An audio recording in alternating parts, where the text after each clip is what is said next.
রান্নাবান্না শেষ করে আমি মাছের জন্য অপেক্ষা করছিলাম। আমার পতিও জানে ফ্রেশ হওয়ার পর মাছ গুছানো আমার একদমই পছন্দ না।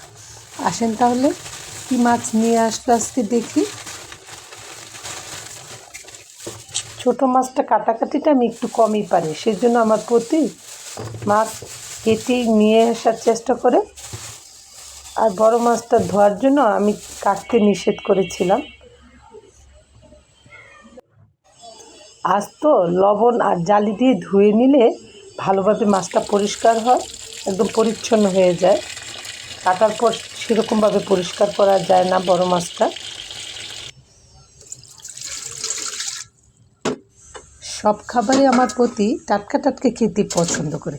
সেদিন যেহেতু রান্না করে ফেলেছি, সেদিন আর কিছুই রান্না করলাম না।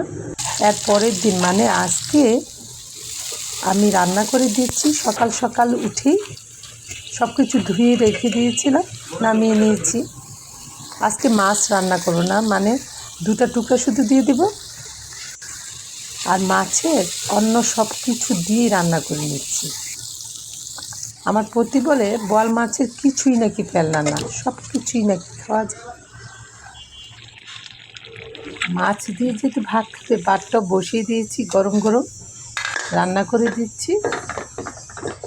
মাছের টুকরোর চেয়ে এইগুলি খেতে বেশি পছন্দ করে। মাছের মাথা, মাছের কাঁকনা, লেজ, এটা নাকি ঝাল ঝাল করে রান্না করলে খুবই মজার হয়। অবশ্য আমি এগুলি খাই না বেশি, তারপর টুকরা দিয়ে দিয়েছি আমার নিজের জন্য। দু একটা টুকরা দেওয়া হয়েছে।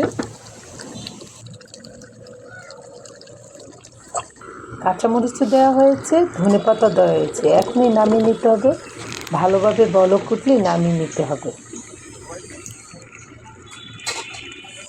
এই সিজনে আমার বাসায় আরেকটা মজার খাবার হচ্ছে কদবেলের ভর্তা। দুপুরবেলা হলে আমরা কদবেলের ভর্তা বানিয়ে খাই।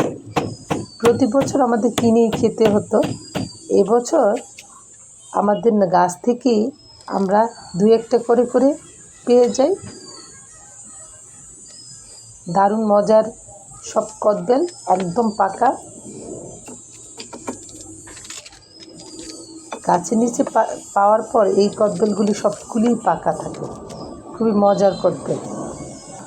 একটু চিনির পরিমাণটা বেশি দিয়ে বানিয়ে নিলে খুবই মজার হয় খেতে।